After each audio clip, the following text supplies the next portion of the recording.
ప్రతి అక్షరం ప్రజల పక్షం. HR9 న్యూస్ టీవీకి స్వాగతం, సుస్వాగతం.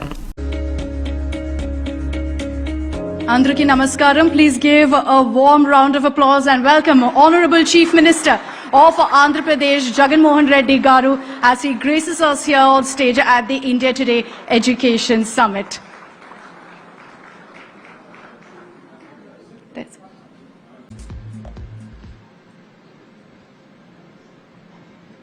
Ladies and gentlemen, welcome to the India Today Education Summit here in the historic spiritual city of Tirupati.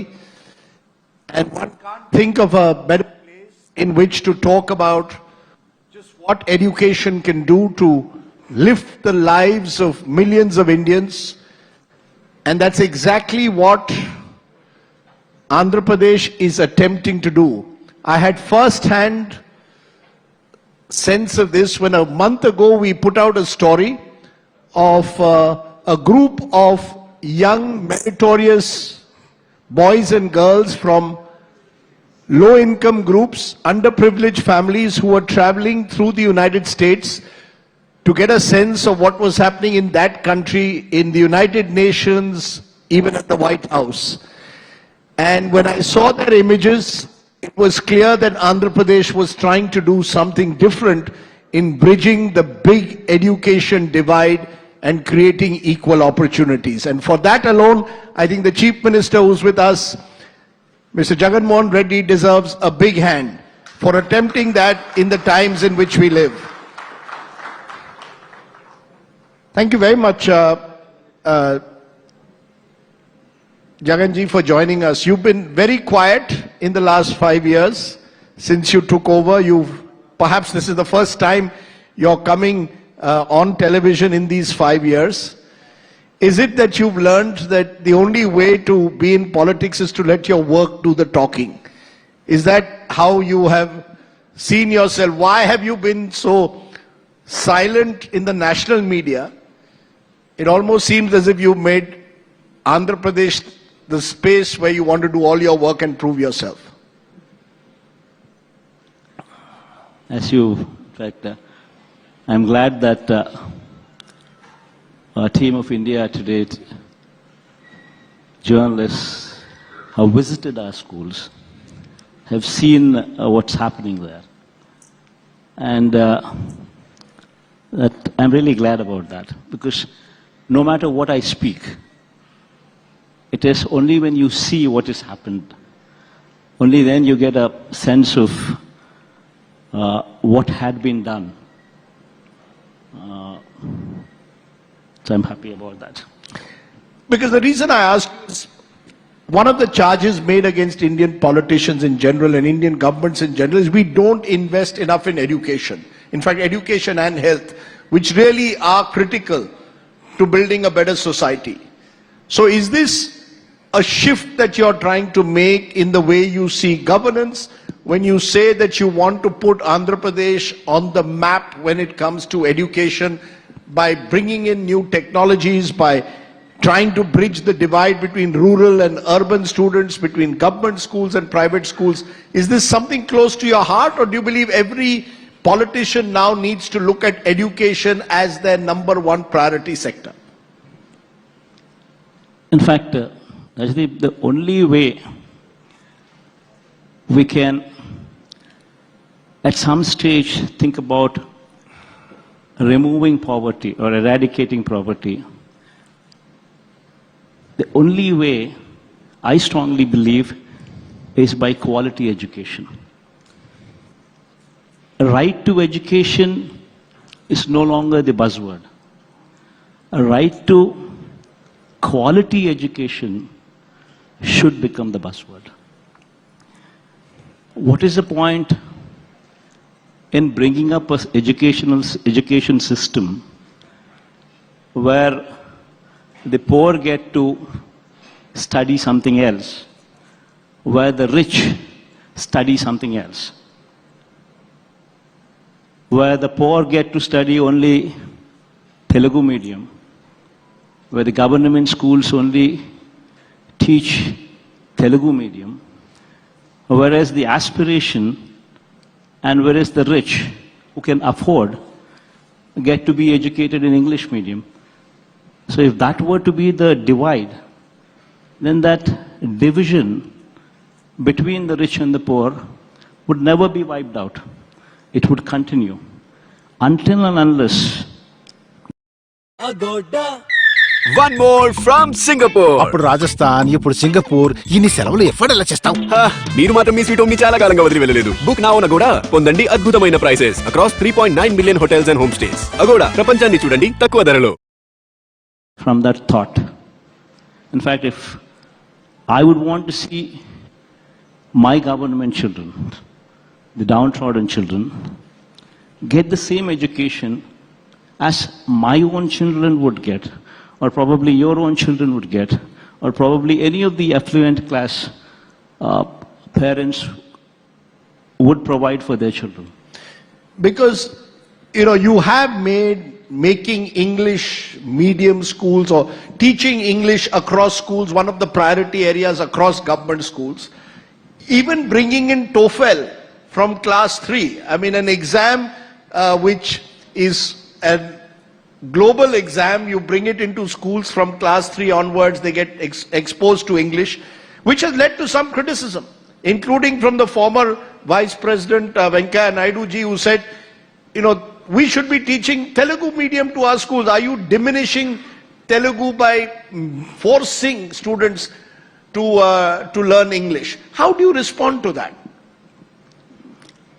See, what is very important, Rajdeep, is the so-called people who criticize me on government schools being converted into English medium.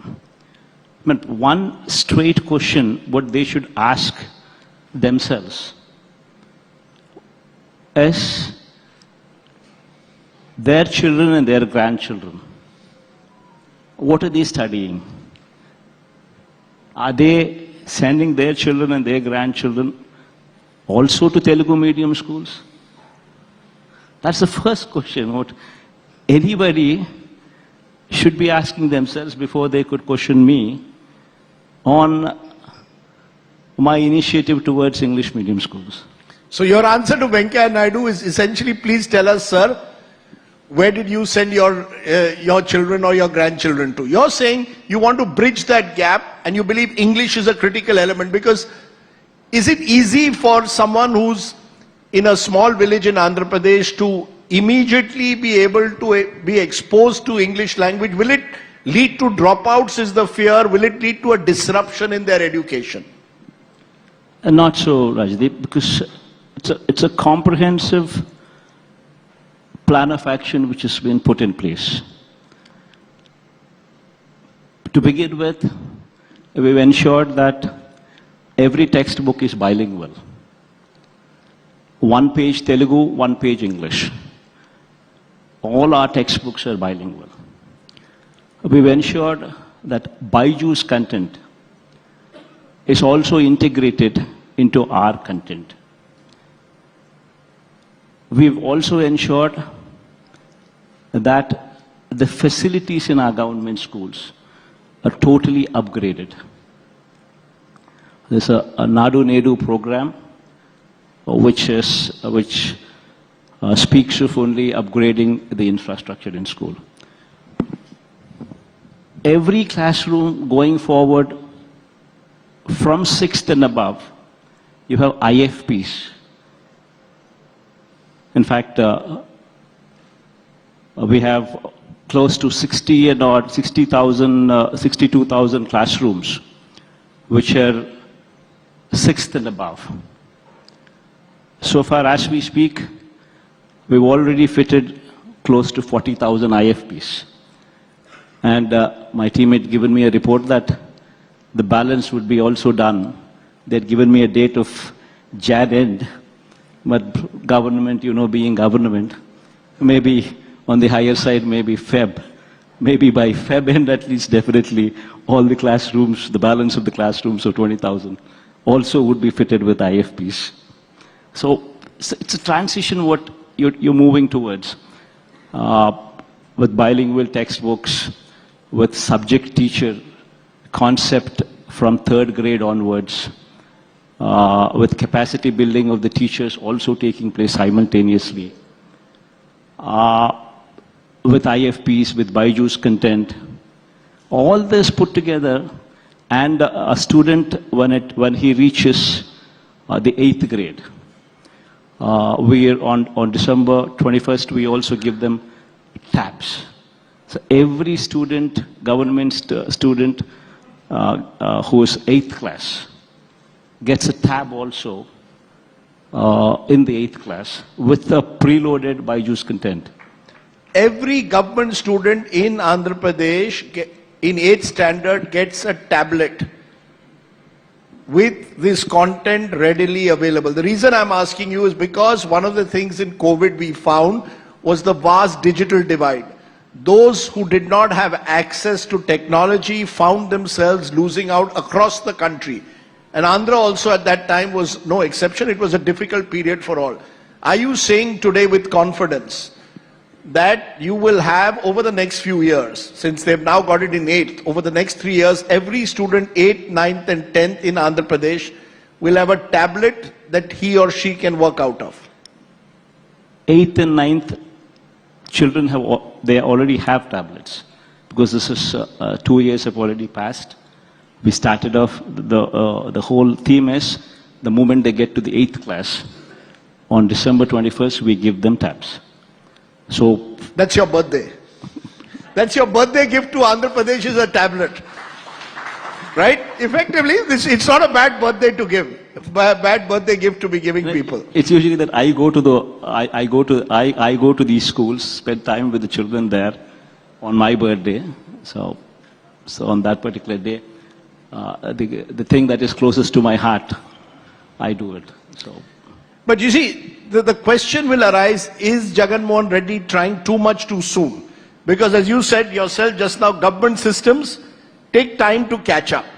You're pushing them in the direction of making even these schools not just nationally but globally competitive. You're bringing even international baccalaureate, the kind of prestigious education that is only seen in the big city schools. Is it too much? Are you going too fast at times? Do you worry that, because that's the criticism from opposition parties, it will lead to dropouts, enrollments will drop out, parents will wonder, is this the education I want to give my children, or do you believe that aspirational India is ready for it? With IB, the thing is, in fact, IB is, they're joining our SCERT, our board, state board, on 31st. So from that particular day, IB would be part of our SCERT, our board. The roadmap with IB is the first year, that is 24, till June 25. It's only going to be capacity building to the teachers, the whole year. Then going forward from from 25 onwards, 2025 June onwards, going forward, one class per year. That is, they start off with the first class. Then year after that, the transformation into IB is moved into second class. Then the third class. By 2035, you would have our children in government schools appear exams competing for an IB certificate. It's going to be a certificate with the state government collaboration with IB. And this certificate would be the same certificate on par with international baccalaureate certificate given abroad, given anywhere internationally. So that is the roadmap with IB. The reason why we're just moving in this direction is because, Rajdeep, as I said, it is the quality of education which is the most significant thing. If the quality of education is not good enough, our children can never compete globally. So we're not talking about India as one country now. Now the world has come world has become a next door place. So we're talking about a situation where our children would have to be competing globally. And you cannot say that only the rich can compete globally. Then you would never see in India an aspirational India. If only the rich can compete with globally. So you need to ensure that the downtrodden section catches up. You need to ensure that the downtrodden section are equipped with the skills going forward that they could be competing globally. But two questions arise from what you've just said. It's a great vision to make, let's say, someone in rural Guntur be able to compete with someone in the United States or in any Western country. But capacity building in terms of teachers, to have those quality teachers who can actually be able to impart this education, because there's a sense that, as I said, are you going too fast? Will you be able to get teachers, enough teachers in your government schools who can provide that quality education that you speak of? As I said, it is an effort combined with IB. IB and the state government are coming together. In fact, all my appreciation and thanks to IB as well. The Director General, the people there in IB, after we had interacted with them, in fact, I personally also interacted, we could convince them to become part of us. So now IB officially is setting up their office alongside our SCERT, becoming part of SCERT, and they're moving here. So this is the game changer. Now they become part of us. So now with this vision, the goal is 2035. Our children would appear for 10th writing IB. So that is the goal with which the state government and IB together are working towards. So it's a 12-year project. You're saying over these 12 years, you will build that capacity with teachers, with the support of IB is what you're claiming. Absolutely. The first year going for capacity building of the teachers, then onwards every year one class. First the first grade, then the second grade, then the third grade, then the fourth grade, fifth, sixth, and so on and so forth, till they reach the 10th, and then 11th and 12th. This will require, some believe, a huge amount of resources, funds. Governments are often accused of not investing enough in education. For you, do you believe that that is again a question? Do you have enough funds? Does Andhra Pradesh today have the kind of funds to realize this vision, this dream that you have? Funds per se, Rajdeep, IB is also understanding enough that this is a government project. To them, they also want to prove to the world that IB is not just only for the aloof. So there has been an understanding reached with IB that they also become part of the state government. That being the case, it's not exactly going to be that kind of royalties what the high premium schools usually pay for the IBs, what they would be asking for from the state government. So it's an effort from the state government and IB together to get to a place to showcase to the world that the downtrodden sections can also be taught IB, quality of education could be made available here. And as far as the funds are concerned, Rajdeep, the school infrastructure is being upgraded totally.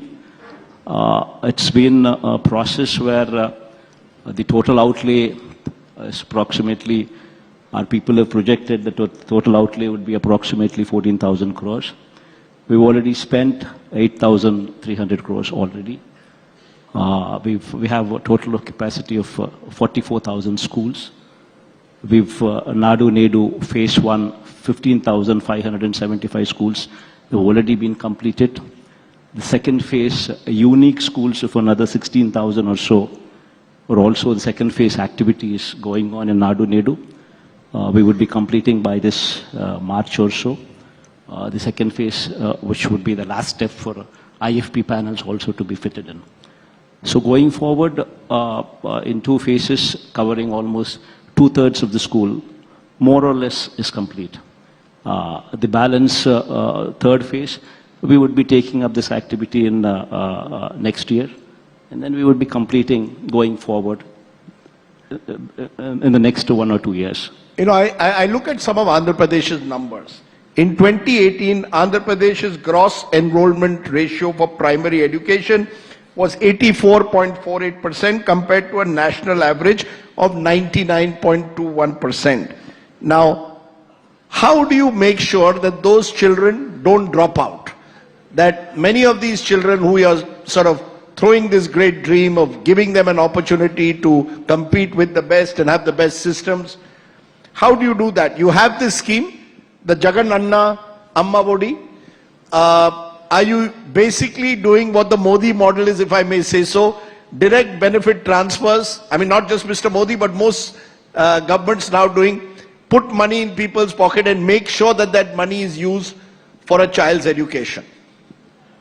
In fact, what we're doing currently is, Rajdeep, when we had first visualized the situation, we were probably, our state was probably figuring in the bottommost, the GER ratio, as you just spoke about, figuring in the bottommost, probably in 36, 30, probably then it was... Yeah, you were among the lower ranked states. Probably then we were out of 36 then, 36 states and union territories put together. Out of those 36, we were probably 32 or 33 then, figuring in the bottommost list. So that being the GER ratio, it was imperative on our part to come up with innovative things. One, figuring out as to why the children are not going to schools. It started off from there, and then the kind of transformation that is being brought about in schools, the transformation what has been brought about in midday meals. You know, our midday meals is probably one among the very few states probably who can boast about it. Every day the child eats a different menu. It's called Goru Mudda. We've christened that midday meal program as Goru Mudda, where a child eats a different food every day, and it's a menu. It's interesting you're saying that, because I know that Tamil Nadu takes great pride in their midday meal scheme. They say how we give mango shake to students. Are you telling me Monday to Friday you give 5 different meals to your students? Absolutely. Our reporters can go and check this out across schools of Andhra Pradesh. I thought they had already done it, but... Yes, some of them have gone to school, but we will go back to each and every one since you're saying it. You should, in fact. So, from there the transformation started. We've improved the quality of food in a midday meal, a motivating factor for parents to send children to school. Then infrastructure in the school was totally upgraded, is being upgraded, where we've targeted 10 specific modifications in schools which are to be done. Clean toilets, the classrooms 6th and above IFPs, repairs, the furniture being upgraded, clean drinking water. These kind of specific details, what every school should have. So we focused on that, and we ensured that these 10 are ticked off in every school. How do you ensure oversight that what you are saying in Vijayawada is being implemented in every corner of the state? How do you ensure some element of accountability from each and every school? Because we've seen in the past, government schools have not maintained the standards that they should. There are exceptions. We have there's a thorough monitoring system in place. the headmasters, the school committees, the joint collectors, the collectors. There's a monitoring system in place, and every school is monitored. And at my level, since I personally monitor what's happening and I periodically take reviews, not only with the education department also, but with also the collectors also. So there is an element of, once if the CM himself is taking reviews, the government automatically moves on a particular subject. Now I know why you spend so little time in Delhi. Because you've got to do this level of micromanagement here in Andhra Pradesh. But, one challenge, of course, is not just quality education, but also ensuring that that education makes people employable. One of the challenges you've had in Andhra, even before you came to power, is unemployment. Graduates from Andhra had one of the highest unemployment rates in India at 35%. Is that a challenge to provide skills, make them either entrepreneurial or provide them the skills that will enable them to compete in this increasingly globalizing world? The focus was just not only on schools alone, Rajdeep. Even the higher education also, a lot of focus was applied on. So much so that we changed the curriculum, made it more job-oriented. Our degrees, which are usually 3-year courses, are now internship is made mandatory in those courses, where the summer vacation also somebody utilizes for internship. And all these courses, degree courses, are made 4 years with an honors degree as well. So you have online verticals, you have certificate giving online verticals also being made, which are also being offered as part of the curriculum. So you have internship, which is mandatory. You have online verticals, part of the curriculum. In fact, so much so that we're also we're inking a deal with edX. Going forward, I think next month we are inking a deal with them, where almost 1,800 subjects, if I'm wrong, if I'm correct, 1,800 subjects, where what we're doing, Rajdeep, is we're giving, in a particular subject, if somebody were to take, we're improving the verticals, making it part of the curriculum with credits. And these subjects are going to be directly from Harvard, LSE, these kind of premium institutes through edX would be offering these courses online. Give me an example of a possible course that you think could be offered. Computers, what would be offered? Say for instance, say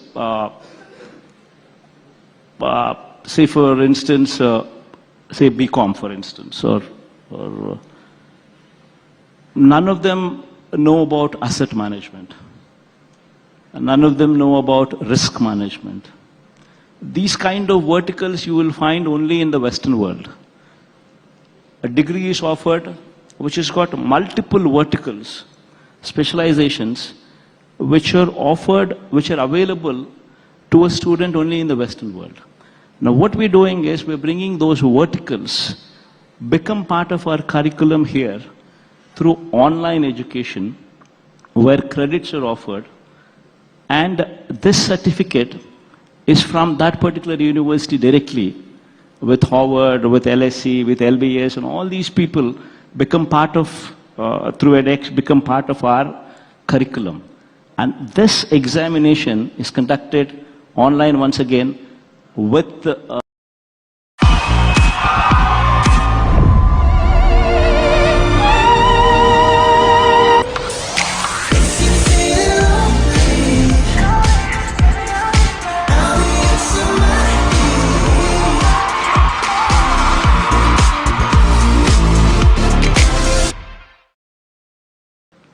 I've often said South India is way ahead of the North. And we are, in these 20 minutes with the Chief Minister, you're getting a sense of just why South India is working in a completely different ecosystem. The reason, Jagan Mohan Reddy ji is because over the years there was the Kerala model that pushed for literacy. There's Arvind Kejriwal who also talks about raising the bar when it comes to government schools. But you seem to be building your own unique model. It's the Hyderabad public school student who's now decided that you want to invest in education for the future. Do you believe education can win you elections? That if I go to the people, and you've got an election and we'll come to politics in a moment, but I go to the people and say, look, I have done ABC for you in the field of education. Do you believe that this vision of yours can win you also elections? Or are elections disconnected from your vision for education? See, politics is something else, Rajdeep. Usually nobody bothers about the children, nobody bothers about the students because they are not voters. That's unfortunately the problem with our political leaders. But then the fact is, until and unless those lives are touched, are changed, you would never come to a stage where poverty could be removed, where poverty could be eradicated. Only with quality education given to these children in probably 10 years' time, where this generation actually who's in the first class comes out of the college, maybe 10th and 12th and then the college. In 10 years' time or 12 years' time or 13 years' time, you would see this generation actually displayed to the world. And when they are displayed to the world, you would actually be seeing such a kind of transformation that the pool, that the quality, what this quality of education would provide, this pool of students would be far more superior when compared to anybody, even in the globe. I mean, they would be competing at the global level. So you're saying your vision is moving from literacy levels to quality education levels. Am I correct? Absolutely. Ladies and gentlemen, I think the Chief Minister deserves a big hand in a way for reflecting that vision so openly. Even if you are half successful in this, you would have created some kind of an Andhra model for education. But I want to talk a bit of politics, if only because you've got an election in a couple of months, where you will be once again hitting the road. And I want to understand, how confident are you of getting re-elected? Is it easier now, 5 years, when you go to the people asking for votes on governance? Or is it easier when you were in the opposition in 2019, having done your yatra and taking on the Chandrababu Naidu government? Are you feeling more confident today than you were in 2019? Honest answer. Rajdeep, hope is always stronger than reality. That having said, in this particular case, in my case, I would definitely say one thing. What has been done, what has been promised, what has been done, if one were to see the manifesto, 99% of our manifesto has been implemented. Not only implemented, but taken to the people as well, shown that manifesto once again, and that manifesto is also ratified by people. That is the kind of credibility that is in place in this government. And the kind of transformations that took place. We've brought in a village secretariat at the village level. For every 2,000 population, there is a village secretariat. For every 60 to 70 houses, there is a volunteer in place. Every scheme is given to every deserving person without any discrimination or without any corruption. Everything is DBT. Direct benefit transfer, you're claiming that you're going this time to the elections on the basis of your manifesto, which you claim you've implemented, and your welfare measures across sectors, and putting money in people's banks. Am I correct? The important thing is, Rajdeep, DBT is one part of the whole transformation. But the whole thing is, your schools have changed. Your health sector, the health sector is changed. The governance model is changed. Women empowerment is changed. And added to this, you're bringing in a DBT which is directly into the hands of the people without any corruption or any discrimination. That is the most, all this put together would ensure that my government would be re-elected. You know, you're saying you'll be re-elected, you're saying you'll be re-elected on the welfare measures that you brought in, but this time it seems somehow that the entire opposition or a major part of it is targeting you. They're saying Jagan Mohan Reddy's government riddled with corruption, they will target you and they consistently say promises not met. Is that now, do you feel cornered in some way when every party here seems to make you the target? I think no opposition can say promises have not met. No opposition can speak about corruption. With 2,53,000 crores of rupees through DBT in these 56 months. That is the kind of money that we're talking about. And the worst part is, it's the same government, it's the same budget. The growth rate in debt also, when compared to my previous regime, is less in our regime. So how is it that a government, same budget, the only change is the chief minister? They could not do it, this government could do it, and people are actually the witness to it. You know, you mentioned briefly their government versus your government, effectively referring to your predecessor Chandrababu Naidu. Chandrababu Naidu and his team say that you have used state power to target them. You stifled them. Their voice has been silenced. The former chief minister went to jail a couple of months ago. He blamed you for pushing, he said, cases against him, which he said was illegal, his arrest was illegal. Your response, this charge of vendetta politics, of settling scores in Andhra Pradesh?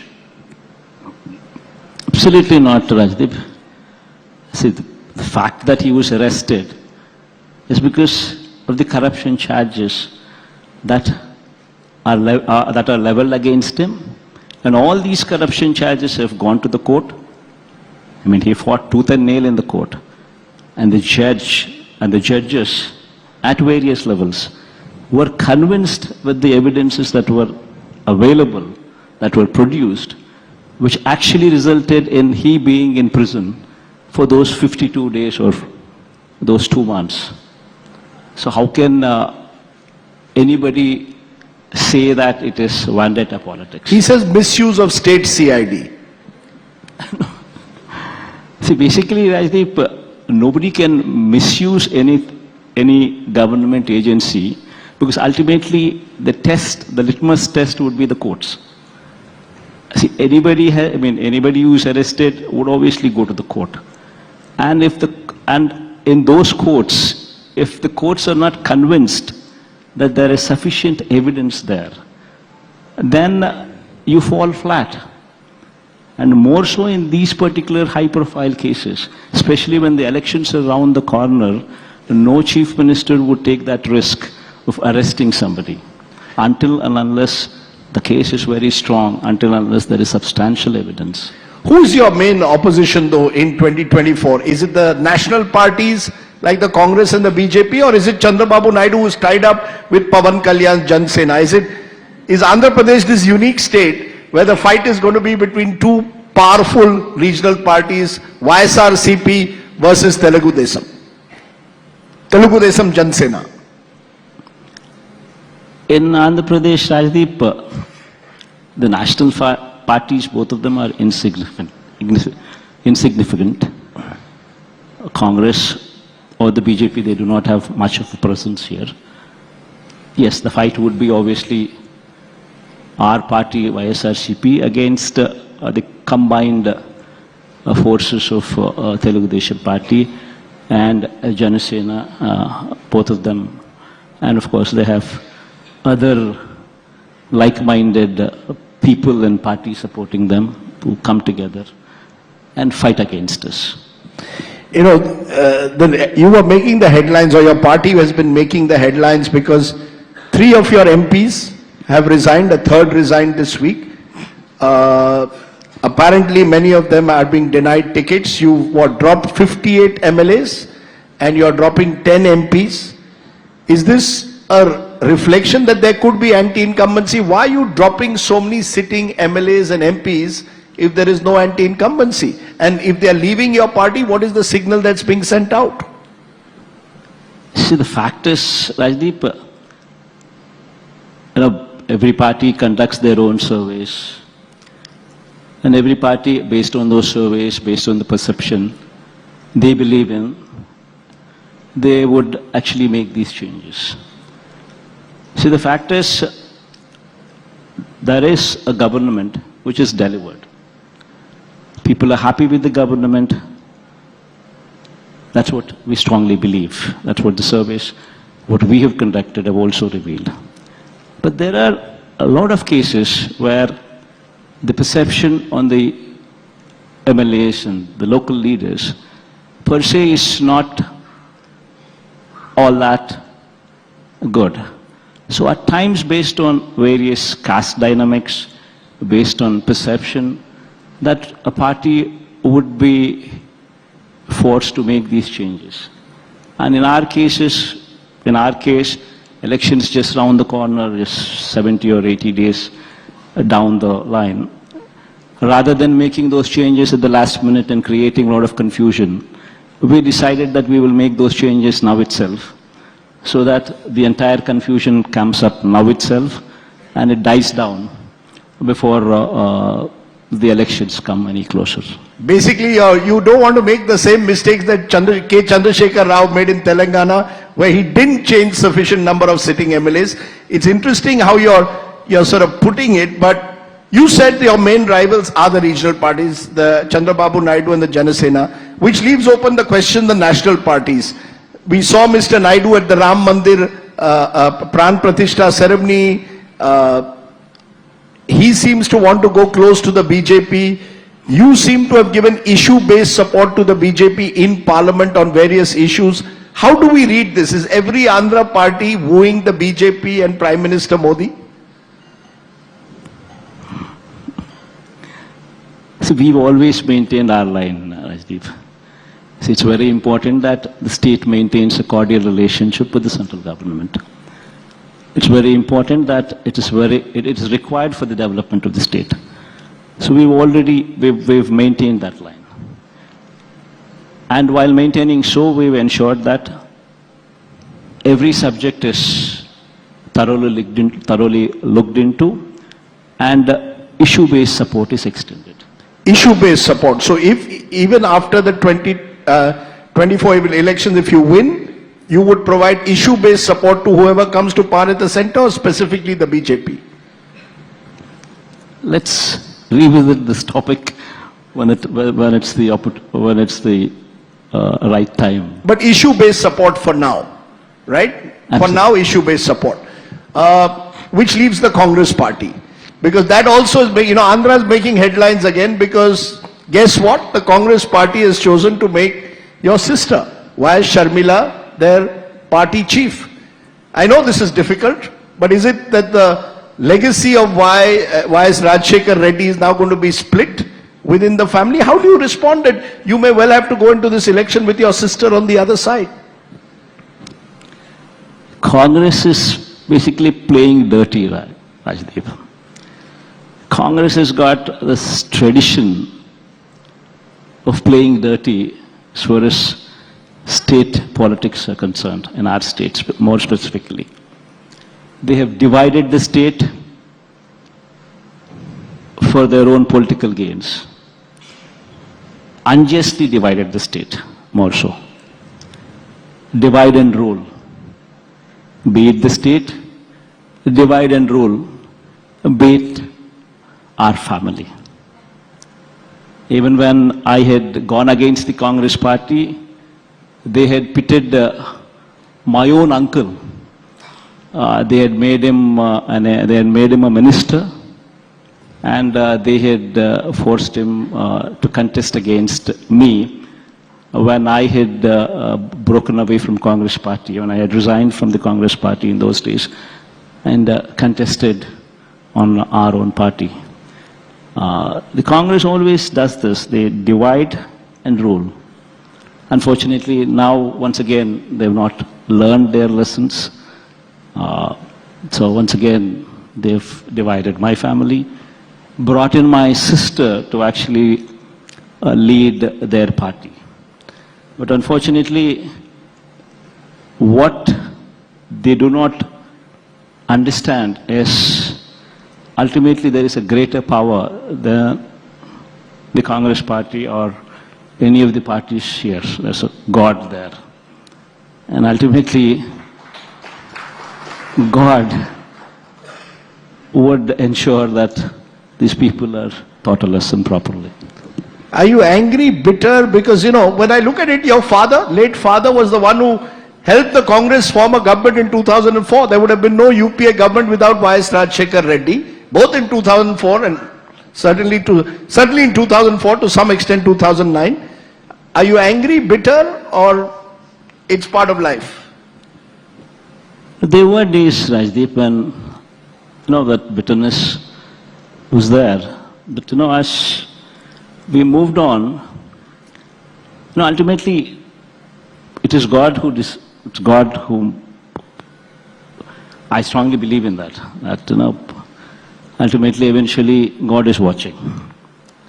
So whatever they've done, they probably would have reaped by now, seeing what the plight of Congress party today is.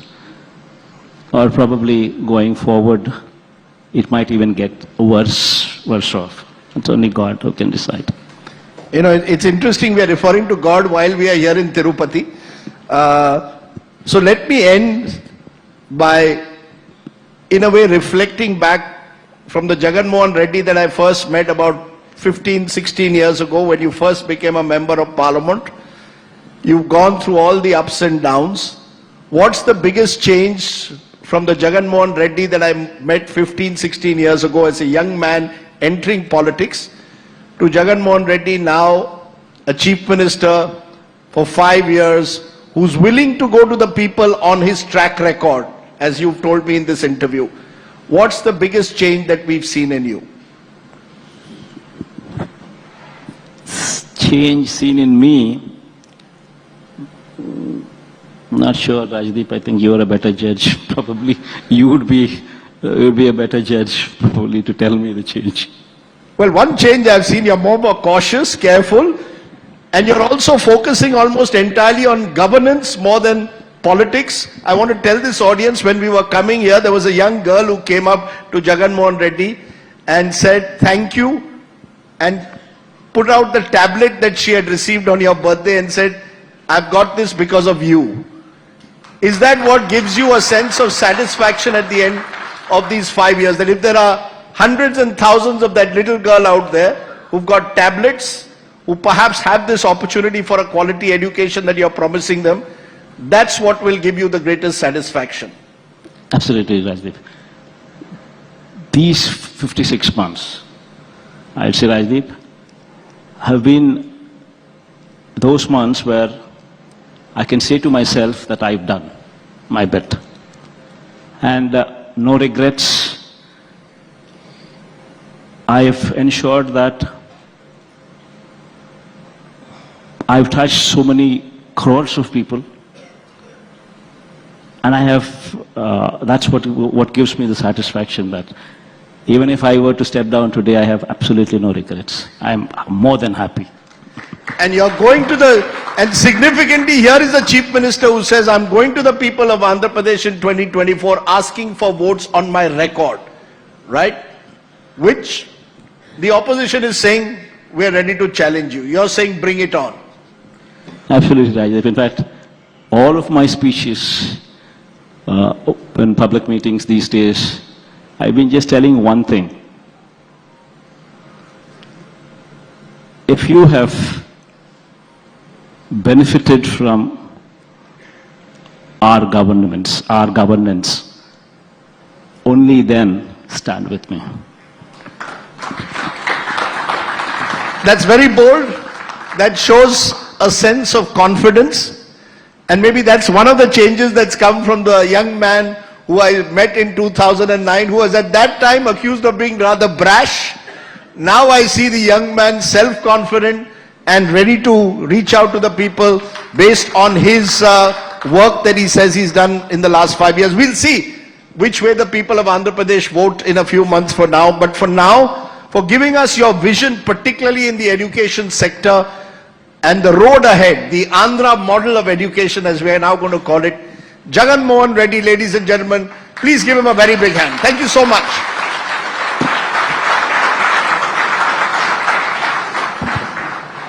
Thank you so much.